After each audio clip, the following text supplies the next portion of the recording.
Hi, this is Richard Fields with Report from the Fields.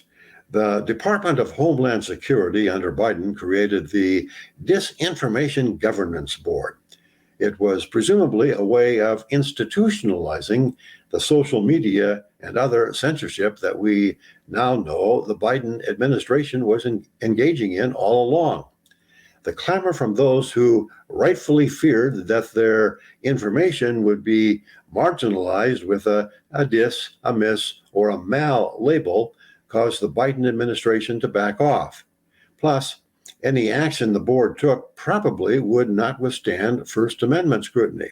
You know, where it says Congress shall make no law respecting an establishment of religion or preventing the free exercise thereof, or abridging the freedom of speech or of the press, or the right of the people peaceably to assemble and to petition the government for a redress of grievances.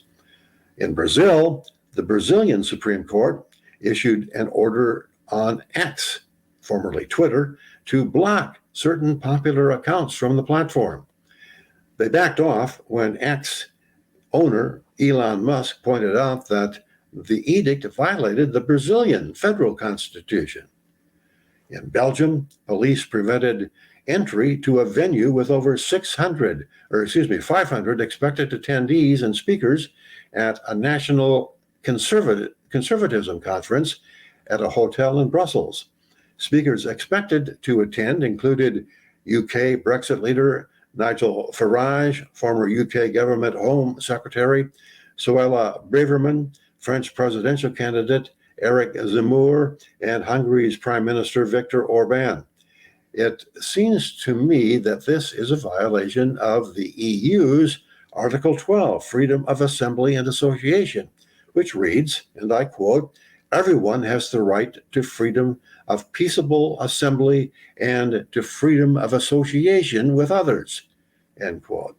It seems like the police excuse for the crackdown was public disturbance.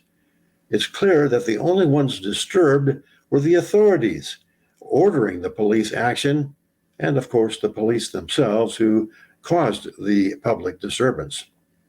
It's important to note that freedom of speech exists as a fundamental part of civilization and basic human nature.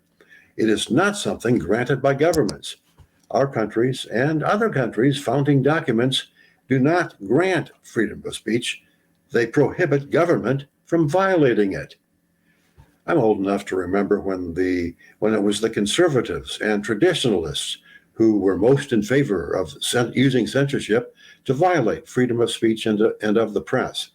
They were attempting to make pornography and other sins illegal and otherwise impose their values on the whole of society.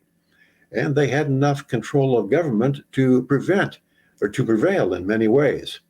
Today, the balance of control of the government has moved to the left. Sin has been redefined as ignoring or actively opposing the government narrative on disease management or controlling the weather.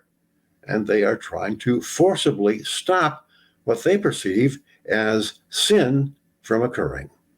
This isn't really a problem of the left being worse than the right or vice versa.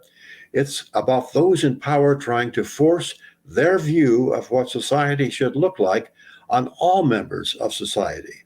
It's about those in power, the elites, if you will, being able to force others to take their advice, whether those others want to or not.